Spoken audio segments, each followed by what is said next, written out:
나의 갈 길이 멀고 어두 깊을 때 주의 빛 비추사 인도하시네. 선하신 그 목소리 내 귓가에 들리니 내 삶이 주의 손에 붙들립니다. 주의 사랑의 빛 내 맘에 비칠 때 나의 슬픔 변해 노래가 되네. 아멘. 거친 풍랑 속에도 큰 믿음 주시니 내 영이 주의 나라 바라봅니다.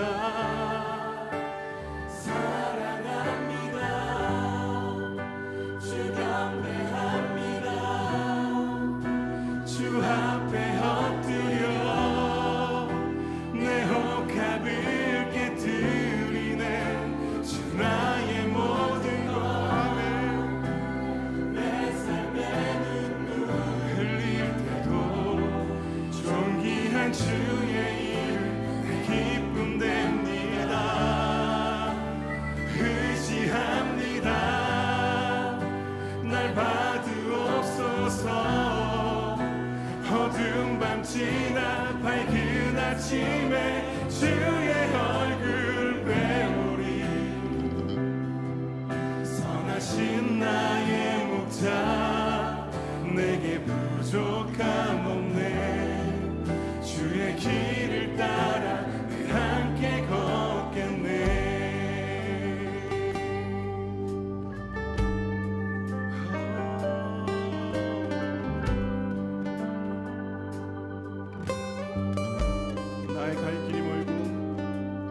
나의 갈 길이 멀고 어둠 깊을 때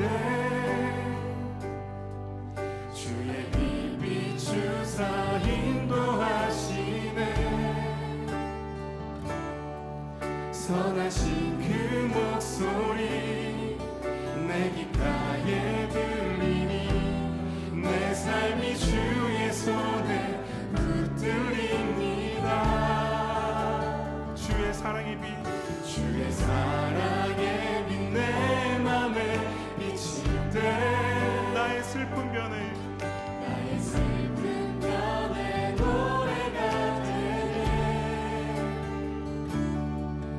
거친 풍랑 속에도 큰 믿음 주시니 내 영이 주의 나라 바라봅니다.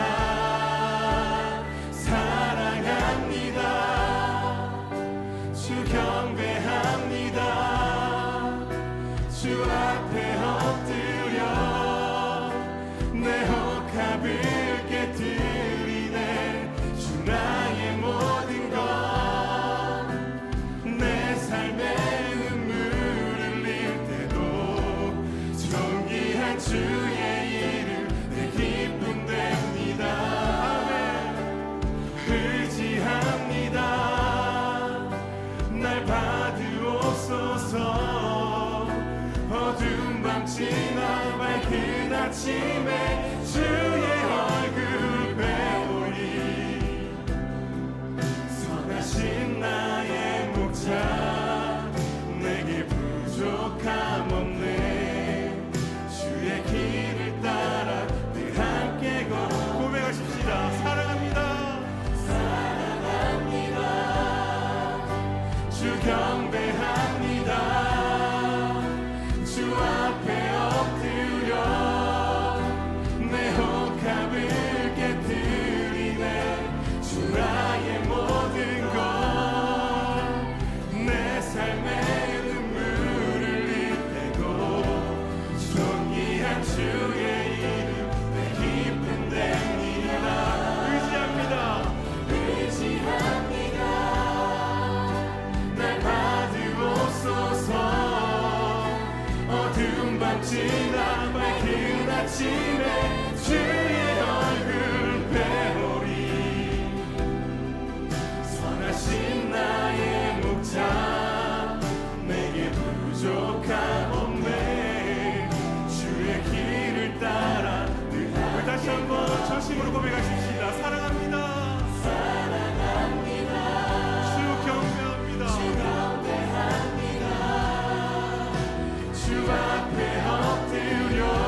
지난 밝은 아침에 주의 얼굴 배우리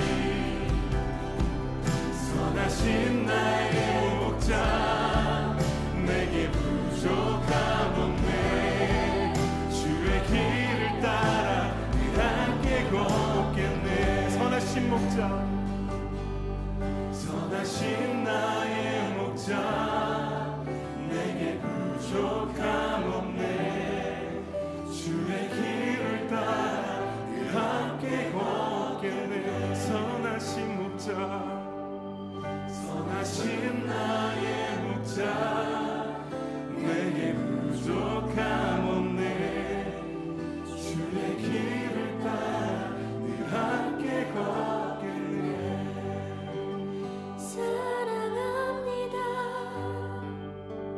주 경배합니다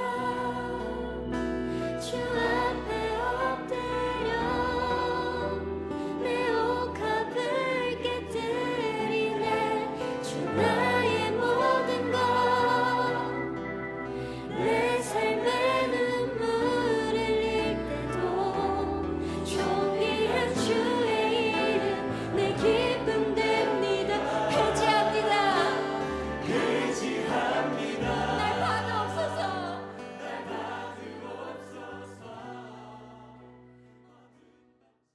신명기 25장 5절부터 10절 형제들이 함께 사는데 그중 하나가 죽고 아들이 없거든 그 죽은 자의 아내는 나가서 타인에게 시집가지 말 것이요 그의 남편의 형제가 그에게로 들어가서 그를 맞이하여 아내로 삼아 그의 남편의 형제된 의무를 그에게 다 행할 것이요 그 여인이 낳은 첫 아들이 그 죽은 형제의 이름을 잊게 하여 그 이름이 이스라엘 중에서 끊어지지 않게 할 것이니라 그러나 그 사람이 만일 그 형제의 아내 맞이하기를 즐겨하지 아니하면 그 형제의 아내는 그 성문으로 장로들에게로 나아가서 말하기를 내 남편의 형제가 그 형제의 이름을 이스라엘 중에 잊기를 싫어하여 남편의 형제된 의무를 내게 행하지 아니하나이다 할 것이요 그 성읍 장로들은 그를 불러다가 말할 것이며 그가 이미 정한 뜻대로 말하기를 내가 그 여자를 맞이하기를 즐거워하지 아니하노라 하면 그의 형제의 아내가 장로들 앞에서 그에게 나아가서 그의 발에서 신을 벗기고 그의 얼굴에 침을 뱉으며 이르기를 그의 형제의 집을 세우기를 즐겨 아니하는 자에게는 이같이 할 것이라 하고 이스라엘 중에서 그의 이름을 신벗김 받은 자의 집이라 부를 것이니라. 아멘. 죽은 형제에 대한 의무에 대한 이야기인데요. 이건 아마 자주 나오는 말씀은 아니죠. 죽은 형제에 대한 이야기. 이게 마가복음 12장에도 나와 있는 말인데 마가복음 12장에 형제가 7이 있었는데 아내가 형제가 계속 죽어서 7번째까지 죽었는데 하늘나라 가면은 누구 부인이 되겠습니까? 라고 이제 사람들이 그 질문 아닌 질문을 한 거죠. 그랬더니 예수님께서 야 하늘나라 가면 남편도 없고 아내도 없는 거다. 거기는 그냥 천사처럼 그렇게 다 되는 거야. 이제 그런 이야기를 이제 했거든요. 그러니까 여러분 잘 생각해 보시면 그게 이제 천국 가면 어떻게 남편과 아내가 없다. 남편 알아볼까 못 알아볼까요? 남편하고 아내를 알아볼까 못 알아볼까요?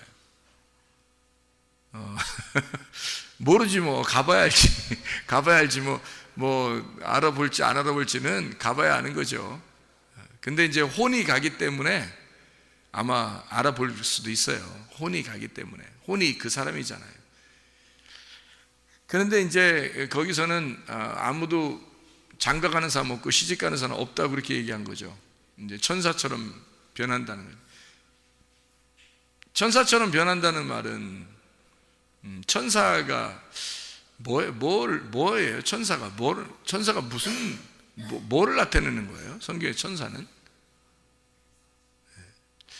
여러분 그 천사하고 성경의 반대가 뭘까요? 귀신이겠죠? 천사 아니면 귀신이야. 그러면 천사가 아무래도 만나면 좋겠죠? 귀신 만나는 것보다. 그러면 귀신을 뭐라고 그래요? 더러운 영이라 그래요. 그러면 천사는 뭐예요? 어떤 영일까? 깨끗한 영이라죠. 깨끗한 말씀을 전하는, 그걸 이제 천사라 그러죠. 깨끗한 말씀을, 거룩한 말씀, 좋은 말씀, 기쁜 소식을 전하는 자를 천사라 이렇게 이야기를 해요. 이제 그거를 사자라고 하기도 하고요. 이 사자라는 건 전달하는 자다 이렇게 얘기하는 거죠. 편지를 전달하는 자, 사자라고 하기도, 천사라 이렇게 말을 하기도 합니다. 그러니까 하늘의 소식을 전한다 해서 천사라고 이렇게 우리나라 말에는 이제 그렇게 썼죠. 그러니까 어쨌든 좋은 소식을 전하는 그를 천사라 그러고, 나쁜 소식을 전하는 걸 이제 귀신이라 이렇게 표현할 수가 있겠네요. 반대니까. 자, 천사처럼 변한다 그렇게 했고, 가면은 시집 장가 가지 않는다 그렇게 했으니까 여러분 생각해 보시면, 아, 장가 시집 안 가는구나, 이제 그렇게 결혼 없겠구나, 가면은 이제 그런 거로 이제 끝나는가? 7명의 남편이 있었어요. 하필이면 7명의 남편이 있고 그 중에 다 남편이 없다 이렇게 된 거거든요. 그러면은 무슨 말이에요? 그게 무슨 말이에요? 하필 7명이네 또 남편이. 남편이 7이니까 7은 뭘 말하는 거예요? 완전한 걸 말하고, 이 땅에서 완전하신 분이 누구예요? 예수님이죠. 그러니까 7명의 남편이 있었는데 여기서 7번째 남편이 죽으셔서 안식일 날에도 무덤에 계시고 안식 후 첫날 부활하셨는데, 그 안식 후 첫날이 며칠 날이에요? 8일 날이죠. 그러면은 7번째 남편까지는 이 땅에서 있었는데 이제 하늘나라로 올라갔어요. 그러면 이제 7번째 남편이 지났잖아. 7번째 남편이 지나고 그 다음에 몇째가 되는 거예요? 8번째가 되는 거죠. 8번째가 되는데 그 8번째는 부활을 말하는 거죠. 그럼 부활 때는 뭐처럼 바뀐다는 거예요? 천사처럼 변한다. 천사처럼 변한다는 말은 뭐 같이 된다는 거예요? 기쁜 소식, 말씀이 돼버린다는 얘기죠. 말씀이 돼버린다. 그러니까 그게 이제 8번째가 되는 거지. 그러니까 말씀이 된다는 말은 하늘나라가 뭘로 이루어졌다는 거예요? 말씀으로 이루어졌잖아요. 하늘나라가 말씀으로 이루어졌고, 그게 8이라고, 새로운 시작을 말하는 새로운 나라, 그게 7이 이 땅이고 8이 하늘나라란 말이에요. 그러니까 거기에서 새롭게 좋은 소식, 말씀이 된 자들이 된다. 그러니까 시집가고 장가가는 게 아니고 이미 하나가 되었다. 뭐가 되었다? 말씀이 되었다 이 말이죠. 이미 말씀이 되었다. 그렇기 때문에 장가가고 시집가는 게 아니다 이렇게 된 거죠. 그러니까 이미 어떻게 예수님하고, 신랑 되신 예수님하고 부활하신 8번째 날에 부활하신 예수님하고 이미 결혼이 끝났다 이 말이에요. 죽으면, 우리가 죽고 하늘나라에 올라가면 이미 결혼이 끝났으니까 둘이 어떻게 돼요? 한 몸을 이루었다. 그러니까 다시 말하면 한 말씀이 되었다 그 말이죠. 무슨 말인지 알겠죠? 한 말씀이 되었다. 그럼 완성이지. 완성이니까 시집가거나 장가가는 게 없죠. 그 말이. 마가복음 12장 내용을 알겠습니까? 무슨 말인지? 자, 그리고서 이제 신명기 25장을 다시 한번 잘 보면 무슨 얘기인지 이해할 수 있을 거예요.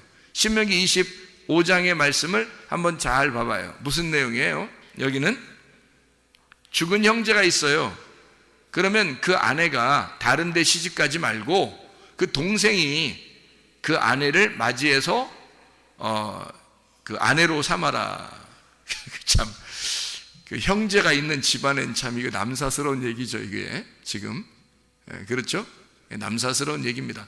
우린 동방 예의지국 같은 우리 그 조선의 그 정기를 그 가지고 태어난 우리 한국의 사람들은 이런 얘기 들으면 뭐 상당히 이게 마음이 좋지 않죠. 이런 게 이거 뭐냐, 이게 도대체 성경은 왜 이런 식으로 써서 사람 마음 심란하고 복잡하게 만드냐 이렇게 생각할 수도 있겠죠. 그런 내용들이죠, 그죠? 그런데 우리가 그렇게만 보면은 이게 이제 이상한 내용이 되는 거예요. 그렇죠? 이상한 내용 중에 우리 하나 또 있잖아요. 그 신명기 24장에 1절부터 4절까지의 말씀에 보면 이혼 증서 가지고 가가지고 결혼하라고 그러고요. 그죠? 그것도 참 우리나라 이 예법하고는 진짜 안 맞는 얘기죠. 그러니까 우리나라 얘기하고는 진짜 안 맞는, 그러니까 이혼 증서만 있지 결혼 증서가 없어요. 그래서 이혼 증서를 가지고 가서 결혼하는 거예요. 그러니까 결혼을 하면 이혼 증서가 결혼 증서가 되는 거죠. 그래서 이혼 증서가 곧 결혼 증서. 그거는 이혼 증서가 결혼 증서라는 말은 결국에 어떤 걸 얘기하는 거라고요? 말씀을 얘기하는 거라고요. 그래서 말씀 자체가 이혼 증서고, 그리고 말씀 자체가 결혼 증서다. 자, 이혼 증서는 어떻게 하는 걸 이혼이라고 그래요? 어떻게 하는? 갈라지는 걸 이혼 증서라고 그러죠. 갈라지는 거니까 뭘 나타내는 거예요? 선악과를 나타내는 거고, 선악과는 우리에게 대표적으로 뭐를 설명하는 거죠? 율법을 설명하는 거예요. 그래서 사람을 판단하고 이렇게 분리시키는 그런 역할을 감당하죠. 그런가 하면 결혼 증서는 어떻게 돼요? 결혼 증서는 어떻게 된 거예요? 결혼은 하나가 된 거죠. 둘이 하나가 된 거니까 뭐예요? 생명나무가 되겠죠. 생명나무는 생명이라는 생명나무를 먹으면 어떻게 되는 거예요? 이게 율법이에요? 아니면 복음이라는 진리예요? 복음이라는 진리가 되겠죠. 그러니까 이렇게 성경이 이렇게 나누어져 있는 거를 설명해 주고 있는 내용이죠. 신명기 24장의 내용이. 그럼 신명기 25장의 내용은요? 신명기 25장의 내용도 뭔가 의미가 있겠죠. 그래서 그거를 이제 지금 제가 설명한 거를 가만히 생각해 보면 이 말이 이해가 된다는 얘기죠. 이 말이. 그러니까 죽은 형제가 있고 그 다음에 동생이 있어요. 그러면 죽은 형제의 아내는 어디로 가야 돼? 반드시 동생의 아내가 돼야 되는 거예요.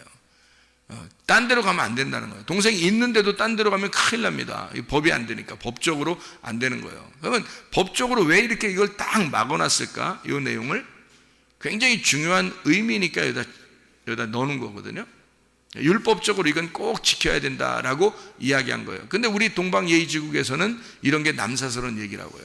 뭐 이상한 얘기죠. 어떻게 식구끼리 형수가 식구였는데 형님이 돌아가셨다고 해서 그 형수랑 같이 이렇게 아기를 낳아주고 이렇게 하는 게 이게 이상하잖아요.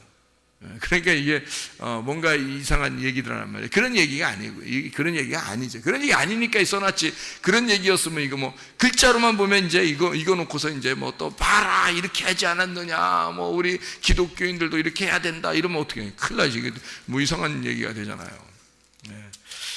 그러니까 이게 이제 어떤 의미를 가지고 있다는 거죠. 어떤 의미를 가지고 있냐면 죽은 형제가 있습니다. 죽은 형제가요. 그리고 이 사람이 만약에 자기가 남편이 안 되겠다 이렇게 하면은 신을 벗기래요. 신을 벗겨가지고 막 신으로 후려 때리고 이렇게 하지 말고 침을 얼굴에다 확 뱉어버리라는 겁니다. 더럽게 진짜.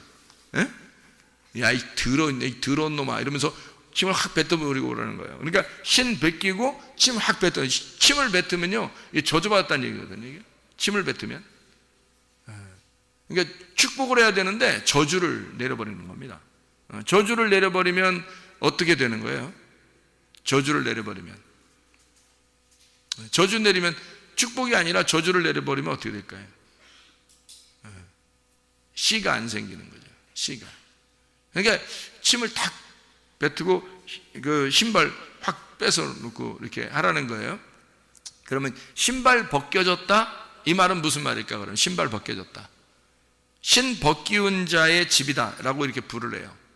신발 벗겨졌다 이 말은. 신발 신고 뭐 하죠? 우리 신발 신고 뭐 해요 사람들이? 걸어가지 뭘 신발 신고 걸어가지. 신발 신고 그러면 날라가요? 신발 신고 걸어가잖아요. 이게 신발 신고 이게 걸어가죠? 그럼 신발 벗기면 못 걸어가죠? 자갈밭이나 가시밭길 이런 데는 신발 벗겨놓으면 못 걸어가죠? 신발 신고 가야 돼요. 꼭 신발 신고 가야 되는데 신발을 벗김받은 자의 집이다. 그 말은 후손들이 너희의 집에 오는 그 걸음이 멈출 것이다. 그 말이에요. 너희 집에 후손들이 없을 것이다. 다시 말하면 씨가 안 생길 거다. 이런 뜻이에요. 그러니까 저주하는 거죠. 이게 성경에서는 굉장히 큰 저주입니다. 후손들의 발걸음이 너희 집안에 끊길 것이다. 이건 큰 저주입니다. 씨가 이 성경의 가장 큰 축복이거든요. 그러니까 그 아들이 생긴다는 것이 가장 큰 축복인데 성경에서 그게 없겠다는 거예요. 그 집안에, 너희 집에는 그런 게 없을 것이다 라고, 후손들이 너희 집에 안 찾아올 거다, 이렇게 탁 끊어놓는 거죠. 이게 굉장히 이제 놀라운 저주예요. 이게 그렇다면 여기 이제 형 아내를, 형수죠, 형수를 동생이 이제 아내로 맞이해야 되는데 안 맞이하면은 이제 이렇게 된다는 거 아니에요, 그죠? 씨 안 생긴다는 얘기야. 그러면 맞아들이면 어떻게 되는 거예요? 맞아들이면 형한테 씨를 전달해 주는 거죠. 형의 씨가 대신 동생을 통해서 형의 씨가 형수한테 들어가는 거예요. 그러니까 동생은 형님이 그러니까 아기를 아직 못 낳았잖아요, 형수가. 그러니까 동생이 대신 아기를 낳게 해주는 거예요. 그래서 동생이 아기를 낳게 해줌으로써 형수가 어떻게 되는 거냐면 형님의 씨를 이어가는 거죠. 족보가 이어져 가는 거예요. 그러니까 이거는 단순히 어떤 의미예요? 그러니까 어떤 의미로 지금 뭐 신을 벗긴다, 또는 동생이 남편이 돼야 된다, 뭐 이런 얘기들은 어떤 얘기예요? 어떤 얘기를 지금 하고 싶은 거예요? 씨에 대한 얘기를 하고 싶은 거예요. 그러니까 신발 벗기운 자의 집이다라고 하는 것도 씨가 후손이 끊어질 것이다 라는 얘기고요. 만약에 아내로 맞아들여서 그 형님의 형수, 그러니까 아내에게 씨를, 아기를 낳게 한다면 후손이 이제 계속 끊어지지 않는 집안을 만드는, 그 씨를 주는 역할을 하는 거죠. 그런 얘기가 되겠죠. 그렇죠? 자, 그러면은 이제 신명기 25장의 5절부터 10절까지의 이 이야기는, 자, 죽은 형제가 나오고 그 다음에 동생이 나온단 말이에요. 그러면 이제 이걸 누구라고 볼 수 있나요? 누구? 죽은 형제가 누굴까요? 죽은 형제가 아담을 얘기하는 겁니다. 죽은 형제가 선악과 먹고 죽은 아담을 말하는 거죠.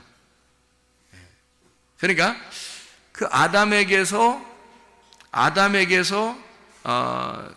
아내가 생겼는데, 그 아내가 아담이 첫 번째 아들이기 때문에 죽어요. 그리고 두 번째 아들이 와요. 그게 동생입니다. 동생이 와가지고, 동생이 누구예요 그러면? 동생은 생명나무 대신 예수님이란 말이에요. 동생은 생명나무 대신 예수님이니까 반드시 그 형수에게 씨를 남겨줘야 되는 거예요. 그러니까 그 여인에게 씨를 남겨줘야 된다. 그러니까 그거 안 되면 신발을 벗기고 침을 뱉어서 저주해서 씨를 끊어버릴 정도로 이것은 법적으로 꼭 해줘야 된다라는 얘기거든요, 이게. 이 말이요. 그러니까 동생인 예수가 와서 생명나무 되는 그 열매를, 그 씨를 전달해 주는 자가 되어야 된다라고 하는 얘기를 해주는 거죠. 자, 먼저 온 자가, 구약에서 먼저 온 자, 율법의 대표로 온 자가 누구예요? 모세죠, 모세. 모세를 통해서 열매가 맺을 수 있어요, 없어요? 율법을 통해서는 열매를 맺을 수가 없어요. 그런데 예수 그리스도가 두 번째 아담으로 오셨어요.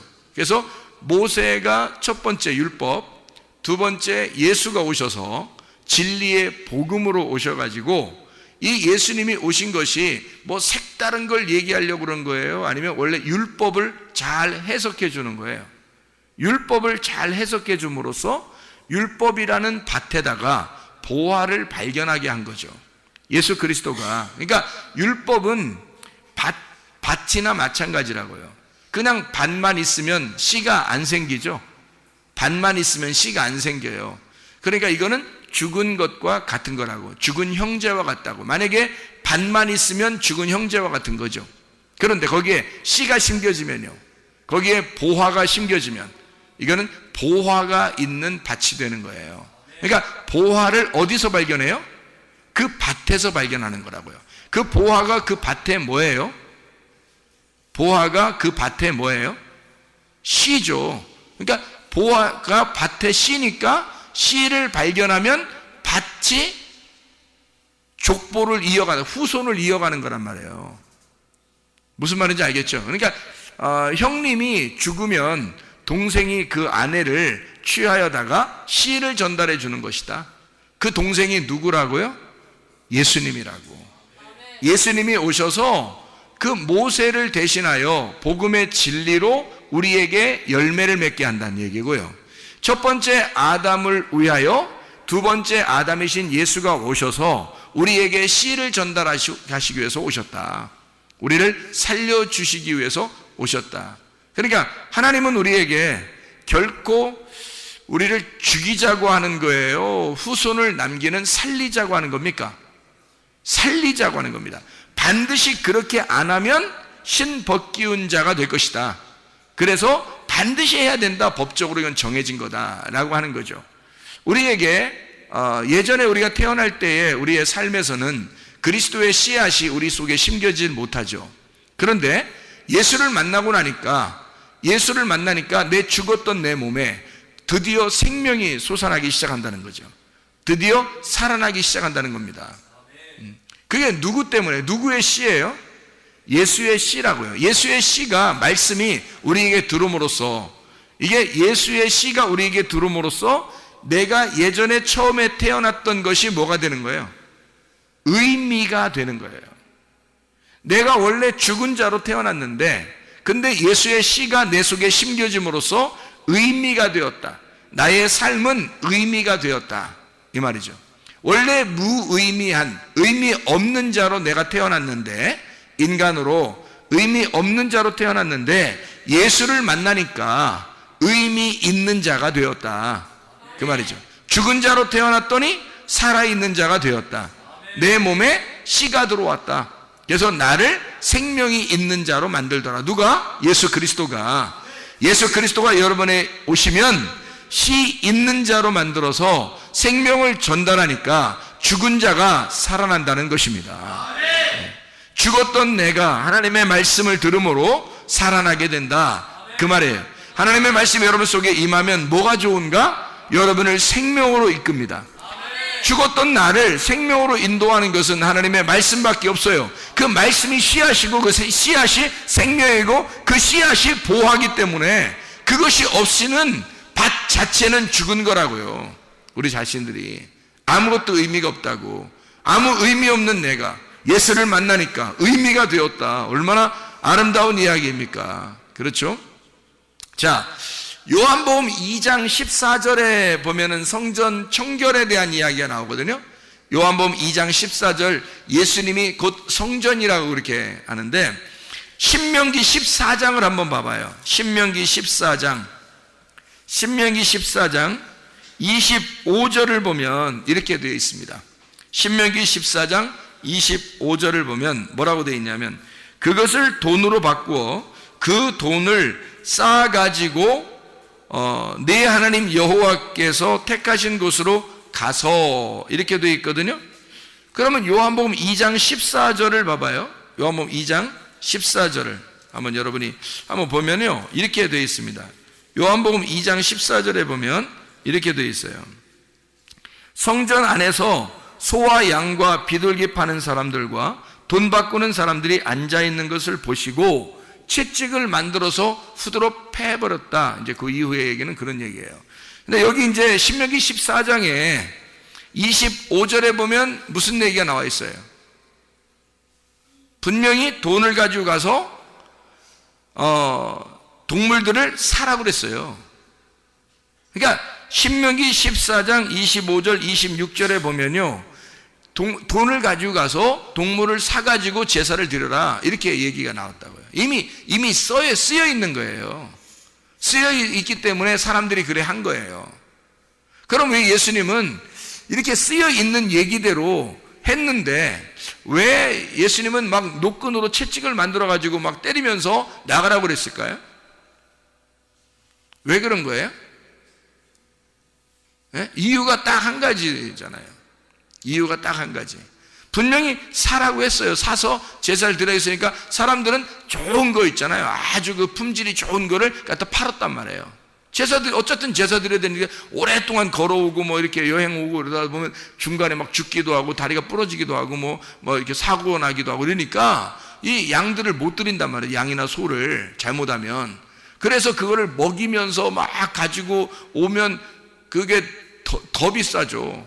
소 한 마리 끌고 오려고 그 먼 길에서 이렇게 데리고 여기까지 왔는데 막 소 먹이면서 와야 될 거 아니에요. 그러니 그 먹는 그 여물을 하고 그리고 소 끌고 오는 거하고 그 노동하고 다 비교해 보면요, 그냥 사는 게 편해요. 사는 게 자기들도 다 계산해 보는 거야. 계산해 보면 사는 게 훨씬 싼 거죠. 자기들이 끌고 오는 것보다 며칠 몇 날을 끌고 와야 되는데 생각해 보세요. 멀리서 그것도.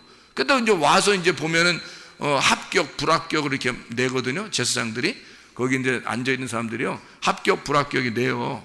근데 멀리서 그렇게 힘들게 막 끌고 왔는데 여기 왔는데 불합격 그러면요, 그 여기까지 데리고 온 소는요 버려야 돼요. 불합격 맞으니까. 그 어떻게 또 끌고 갈 수도 없잖아요. 이거 어디 제사 드리려고 끌고 왔었는데 끌고 갈 수가 없어요. 불합격 맞으면 그냥 죽는 거예요. 죽이고 또 새로 사야 돼. 어차피 생각을 해보세요. 여러분이 그런 시대라면 어떻게 하겠어요? 돈 들고 가가지고 사지 뭐하러 그걸 끌고 다니겠냐고. 돈 들고 가서 사지. 그렇죠? 당연한 거예요. 그래서 여기 신명기 14장에 써놨던 겁니다. 너희들 가가지고 돈 들고 가서 사가지고, 그런 위험성이 있으니까 돈 들고 가서 사가지고 제사 드려라. 제사 안 드릴 수는 없고 그러니까 그렇게 드려라 라고 써놓은 거죠. 그런데 예수님은 성전에 그거 판다고 막 또 때리고 막 이런단 말이에요. 예수님이, 이 사람들이 볼 때 예수님 굉장히 미운 거야. 응? 예수님 막 자꾸 자기들 방해하니까 다니면서 자기들이 뭘 하려고 그러면 자꾸 옆에 쫓아와서 방해하고 그러는 거 아니에요. 뭐 장사 좀 해본다는데, 장사도 꼭 필요한 장사란 말이에요. 이게 지금 제사를 꼭 드려야 되는데 제사에 꼭 필요한 장사인데 예수님이 막 후드려 패면서 방해하는 거잖아요. 장사 방해하는 거잖아. 막 엎어버리고 막 이러니까. 왜 시장 가가지고 누가 깡패도 아니고 가가지고 막 이렇게 막 시장에서 막 돈통 같은 거 막 엎어버리고 막 발로 차고 이거 누가 하는 짓이에요? 그건 그거 다 깡패가 하는 짓들 아니에요. 근데 그거를 예수님이 하고 있으니까 사람들이 좋아하겠냐고. 예수님을 생각을 해보라고요. 그러면 여기서 이걸 하라고 했는데도 왜 예수님은 거기서 노끈을 만들어 채찍을 만들어 가지고 왜 이렇게 때리면서 나가라 했을까? 왜 그래? 뭐 하나 이유가 있어요. 왜 그랬을까요? 뭐 때문에 그래요? 예? 뭐 때문에? 예, 성전을 깨끗하게 하려고 그런 겁니다. 성전 깨끗하게 하려고. 왜 더러웠어요? 똥 싸서? 똥 싸고 막 이러니까 이제 동물들이 와가지고 막 똥 싸고 그러니까 더러우니까 야, 청소하기도 힘들어 죽겠는데. 그러면 예수님이 뭐 그러면 거기 뭐 물 청소하고 막 그러나요? 갔다가 물도 귀한 때 뭐 물 좀 떠와. 막 양동이로 물 떠와. 막 물 청소하고 막 그러나요? 성전을? 성전도 엄청 클 텐데. 그걸 혼자 막 물청소 열심히 막 팔 걷어 제끼고 막 이렇게 물청소 했더라. 뭐 이런 내용도 없잖아요. 그럼 뭐예요? 왜 그렇게 한 거예요? 도대체가? 예, 딱 한 가지죠. 무슨 말이냐면 죽어서 와야 된다는 겁니다.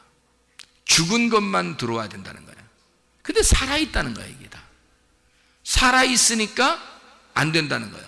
자, 예수님은 성전인데 자기는 뭐 하러 온 거예요? 이 땅에요.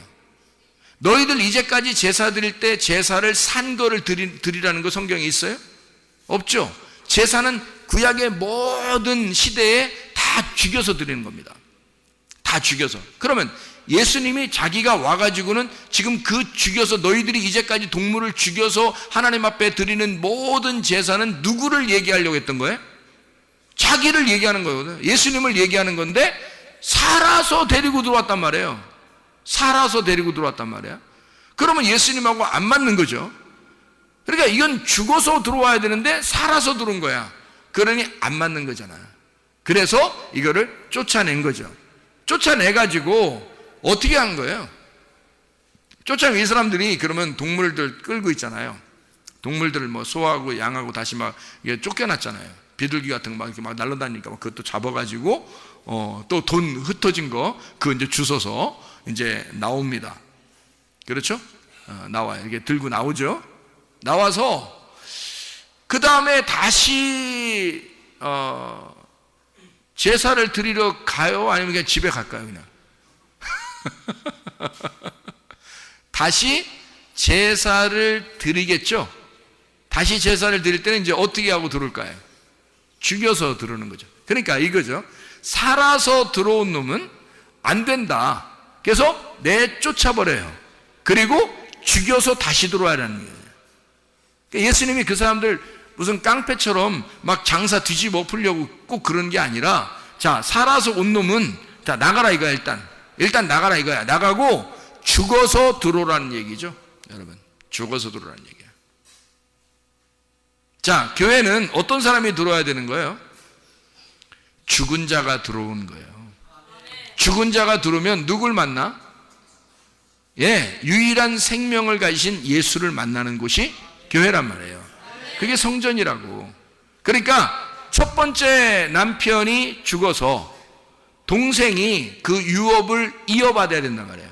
예수 그리스도가 교회에서 자기의 성전 되신 예수가 형을 대신하여 그 형수에게 씨앗을 줘야 된단 말이죠. 그러니까 동생이 그 유업을 이어받아야 되니까 예수 그리스도에게 오려면 죽은 자만 와야 돼요. 예수가 유업을 이을 자니까. 무슨 말인지 알죠? 죽은 자만 와야 된다. 그러면 유업을 이을 자는 두 번째 아담이 되는 복음이신 진리의 예수님이다. 그분이 우리에게 씨앗을 남길 것이다. 이 말이잖아요. 그렇죠? 그러면 우리가 산 사람 어떻게 한다고요? 나가라.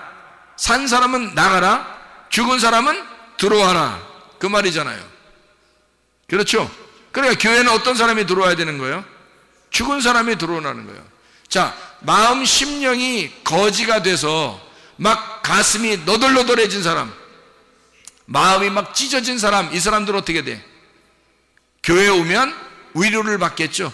교회에 오면 위로를 받아요. 그게 마태복음 5장의 4절에 보니까 뭐라고 되어 있냐면, 애통하는 자는 복이 있나니 저희가 위로를 받을 것이요 라고 되어 있는 거죠. 그 애통이라고 하는 게 펜테오라는 단어인데, 이 펜테오라는 애통하는 자가 슬퍼한다, 울부짖다, 애도한다라는 말이거든요. 펜도스에서 나온 말인데 슬픔, 애도라는 말입니다. 그러니까 슬퍼하는 자만 오라는 거예요. 그냥 뭐 헬렐레 그런 사람 오는 게 아니에요. 교회는 슬픔이 있는 자가 오라는 거예요. 파스코에서 나온 겁니다. 이 고난당하다, 이게 파스카랑 같은 단어인데요. 파스코, 파스카 같은 단어인데 6월절이라는 단어입니다. 그러니까 6월절에 애통이 있는 자, 예수 그리스도 안에서 어린 양의 죽음이 나를 위한 것이다 라고 그 애통이 있는 자, 6월절 장자의 죽음을 경험한 자 있잖아요. 그러니까 첫 번째 아들이 죽은, 장자가 죽는 날이 6월절이죠. 그날 이스라엘 백성들은 어린 양의 피를 바르고 구원을 받았단 말이에요. 그러니까 장자가 죽는 날 이스라엘 백성은 구원을 받은 거죠. 그러니까 장자의 죽음이 있을 때 찾아가 씨앗을 넘겨주는 거죠. 무슨 말인지 알겠어요? 그러니까 첫 번째 아들을 대신하여 두 번째 아들이 유업을 이으게 만드는 거죠. 후손을 준다는 얘기예요. 첫 번째 죽은 자를 위해서 산자가 온다는 얘기죠. 그러니까 너희들이 죽어서 오면 살려준다는 말입니다. 죽어서 오면 살려준다. 근데 살아서 오면 너를 반드시 죽일 것이라는 얘기입니다. 살아서 오면 죽이고 내쫓아버리고, 그리고 다시 죽어서 들어오면 너를 살려줄 것이다 라는 게 성경의 말씀이죠. 그러면 여러분, 교회라고 하는 것은요, 애통을 당하는 것이 곧 뭐라는 얘기예요? 위로라는 얘기입니다. 애통을 당하게 되면 그것이 곧 위로라는 거예요. 죽어서 오면 너를 살려줄 거니까, 그러면 네가 애통을 하게 된다면 나는 너를 위로할 거야 라는 말이죠. 그러니까 애통하는 자가 위로가 있을 것이다 라는 얘기입니다. 자, 불뱀에 물린 자를 노뱀을 갖다 걸어놓으면 살려주는 거죠. 불뱀에 물린 자를 노뱀에 걸어서 살려주는 거죠. 불뱀에 물리지도 않았는데 노뱀을 걸을 필요가 있나요? 그럴 필요가 없죠. 성경은 노뱀을 걸어놓는, 예수 그리스도가 십자가 못 박혀 돌아가시는데 그 예수를 쳐다보고 믿는 자는 구원을 얻을 것이다. 어떤 사람에게? 불뱀 물린 자에게, 자기가 죄가 있다고 애통하는 자에게 노뱀을 쳐다보면 살 것이다 라는 그런 말씀이잖아요.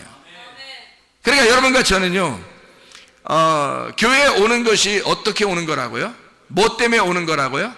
애통하기 위해서 오는 거라고요. 슬프기 위해서 오는 거라고요. 나 자신의 슬픔을 위해서 왔더니 주님이 위로해 주시더라.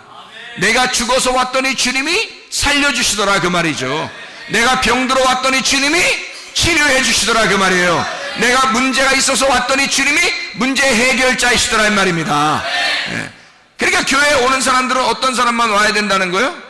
병든 자만 와라, 나그네들만 와라 이거야. 고아만 와라 이거야. 과부만 오라 이거야. 늙은이만 오라 이거야. 어린애만 오라 이거야. 힘없는 자들 말이에요. 정신 부족한 자, 그 사람들만 와라. 자기가 뭐 똑똑한 사람, 그런 사람 오지 마라.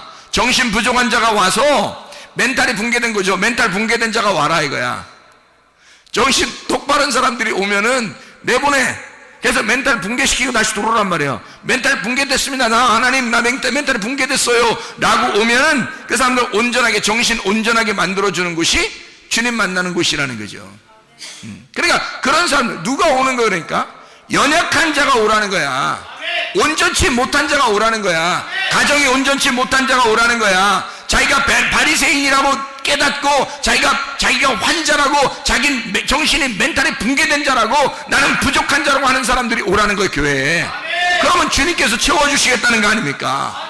한마디로 말하면 정상이 아닌 자만 교회 오라는 얘기야. 죽은 자만 교회 오라고, 정상이 아닌 자만 교회 오라고. 자기가 우리 집은 괜찮은데, 나 정신 멘탈 온전한데, 나 병나지도 않았는데, 나는 부족함이 하나도 없는데 오지 말란 말에. 그런 사람들은 교회 오는 게 아니에요. 어차피 너는 교회 와도 구원 못 받아. 너는 천국 갈 사람이 아니에요. 교회는 죽은 자가 와야, 병든 자가 와야 해결받는 곳이란 말이에요. 하나님 앞에 오는데 죽은 자가 들어와야 해결해 주죠. 내 남편이 죽었습니다 하고 동생에게 와야 되는 거지. 그래야 그 동생의 씨를 전달해 주는 거 아닙니까? 자기 남편이 죽었어야지 되는 거지. 그래야 동생한테 오는 거지. 자기 남편이 안 죽었는데 어떻게 동생한테 와요? 말이 안 되죠. 형님이 안 죽었는데 동생한테 합니까? 안 되죠. 형님이 죽었다는 것을 인식하는 자만 오라는 거죠. 다시 말하면 과부만 오라는 거예요. 고아만 오라는 거야. 나그네만 오라는 거예요 교회에. 자기가 남편도 있고 아버지도 있고 가정도 온전하고 잘 살고 머리도 좋아서 공부도 잘하고 정신 멘탈에 아무 문제가 없고 이런 사람들은요 구원받기 어렵습니다. 그렇게 자신감을 가지고서도 이 세상은 충분히 살아갈 수 있으니까. 그러나 이 세상에서 나는 부족한 자입니다. 정상이 아니에요. 이 세상에서 볼 때는 내가 정상이 아닙니다 라고 대부분 사람들 보니까요, 자기가 정상이라고 하는 사람들은 더 비정상이더라고. 그게 자기가 정상이라고 하는 사람들이 더 비정상이더라고. 그 정도로 세상은 지금 정상이 아닌 사람들의 삶이에요. 이 세상은 그런 부족한 자가 나 죽었습니다 라고, 내가 가지고 있는 모든 소유가, 내가 소속되어 있는 데가 다 사망이에요, 죽었어요, 온전치 못합니다 라고 교회에 찾아왔더니 교회에서 주님이 치료자가 되시더란 말이야. 주님이 그 사람을 살려주시더란 말이에요. 그게 교회가 되는 거예요. 우리 교회는 부족한 사람들만 오라는 거예요. 우리 교회는 좀 온전한 사람 오지 말라는 거야. 처음부터 나 온전합니다 하는 사람 와봐야 다시 쫓겨나. 우리 교회 같은 데는요. 우리 교회는 그런 사람들이 와가지고 가만히 들어보면 영 거실리는 얘기만 해. 그러니까 그 사람들이 기분이 안 좋다고 그래요. 자기가 온전하다고 생각했는데 자꾸 거슬리는 얘기만 하니까 기분이 안 좋다 그러는 사람도 있어요. 그런데 여러분 보세요. 좀 부족하고 힘들고 연약하고 막 애통하고 슬픈 사람들이 우리 교회에 오면요, 위로받습니다. 그래요. 주님은 그런 사람들을 만나러 오시는 거니까 그런 사람들을 만나서 부활시키는 게 예수님의 목적이거든요. 그들에게 씨를 주는 거야. 말씀을 주기 위해서 주님은 그런 사람들만 오라는 거거든요. 그러니까 우리 교회는 그런 사람들 찾아오라는 거예요. 그런 사람들이. 그럼 여기에 그런 사람 찾아오면 주님이 정상 만들어준다는 거 아닙니까? 그죠? 씨를 만들어준다는 거 아니에요? 그죠? 그러면 그렇게 잘 됐다 이거야. 그렇게 부족한 자가 와서 온전해지는 곳이 여기라면, 온전하다고 생각하는 자가 이곳에 오면 죽어야 된다는 거죠. 그러니까 비정상이 돼야 된다는 거죠. 이 설교를 듣다 보니까 영 자기가 비정상 같아. 그 온전한 것입니다. 비정상이라고 여길 때에 그때 주님이 온전하게 만들어 주시니까. 그래서 비정상이 우리 교회에 오게 되고, 비정상이 오게 되면 이 사람을 정상적으로 하나님이 온전케 만들어 주시는 곳이다. 그래서 이 사람의 삶을 구원해 주시고 씨를 심어주고 말씀을 갖다가 전달해 주신다. 후손을 있게 하신다. 생명이 연결되도록 한다. 생명이 영원히 살 수 있도록 영생하도록 한다 라는 그런 말씀이거든요. 그러니까 주님이 보면, 자, 정상이라고 생각한 사람은 교회에 오라 말라 안 와도 된다. 비정상으로 생각되는 사람들은 반드시 교회를 찾아 나와야 된다. 그러면 예수님께서 그 사람에게 생명을 주시려고 한다. 그죠? 생명이 없는 자라고 하는 자에게 오면 생명을 주시려고 한다. 그게 주님이시다. 자, 그러니까 보세요. 교회에 온다는 것은 어떤 사람들만 오라고요? 부족하고 뭔가 비정상적인 그런 사람들이 오게 된다. 그게 와서, 그러면 여기서 온전하게 됐어. 온전하게 되면 어떻게 다른 데로 가야 되나요? 이제 그런 사람들만 오라겠으니까, 그런 사람들만 초청하니까 우리 교회는. 자, 정상이 됐어요. 그럼 여기서 이제 가는 거예요? 딴 데로? 어떻게 해야 돼요? 어떻게 하면 좋겠어요, 여러분? 비정상이 와서 정상이 되면요, 간증이 되잖아요. 간증이 된다고요. 그 사람은 비정상으로 시작해서 왔기 때문에 이 사람은 교만할 수가 없죠. 교만할 수가 없죠. 그래서 교회는 겸손한 거예요. 교만할 수가 없는 거예요. 다른 사람과 비교하거나 비판하거나 할 수가 없는 거예요. 왜? 자기가 비정상으로 왔으니까. 뭘 해도 부족한 사람이잖아요.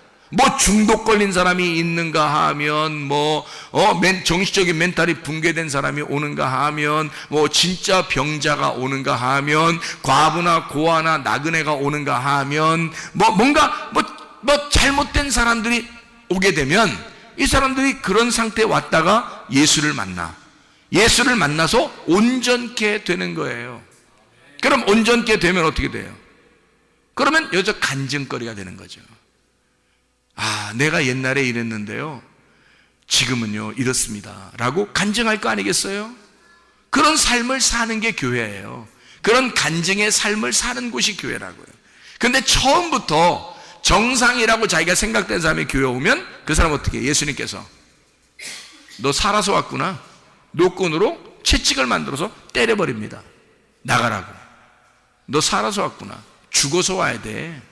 네가 죽어서 와야 내가 널 살리지. 그렇게 되는 거죠. 무슨 말인지 알겠죠? 그러니까 먼저는 죽음이다. 두 번째는 살림이다. 그러니까 죽음과 사는 것이 함께 공존하는데, 첫 번째 죽어서 오는 걸 두 번째 살려서 내보낸다 라고 하는 그런 얘기가 되겠습니다. 여러분, 우리 이 교회에 오면 치료가 일어나야 합니다. 일반적으로 평범하게 치료들이 일어나야 됩니다. 문제의 해결은 그냥 일반적으로 그냥 손쉽게 문제 해결들이 되어야 합니다. 하나님의 그 역사하심을 우리 교회에서 기적과 표적이 평범하고 아주 일반적으로 일어나야 합니다. 그게 우리 교회가 되셔야 돼요. 왜? 교회는 부족한 자가, 병든 자가, 문제가 있는 자가, 비정상적인 자가 와서 해결받는 곳이니까. 그게 교회니까. 그게 예수가 있는 곳이고, 예수를 만나면 그렇게 돼야 하니까.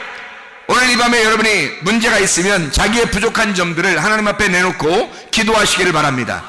우리 주님은 우리에게 반드시 씨를 주려고 하길 원하고, 주님 반드시 우리를 살려주시길 원하십니다.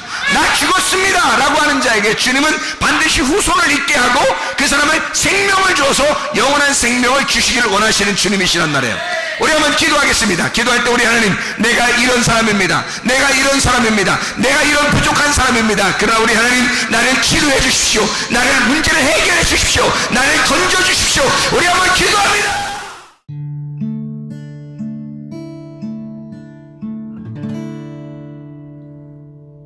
내 속에 내가 너무도 많아서 당신을 쉴 곳 없네. 내 속에 헛된 바람들로 당신을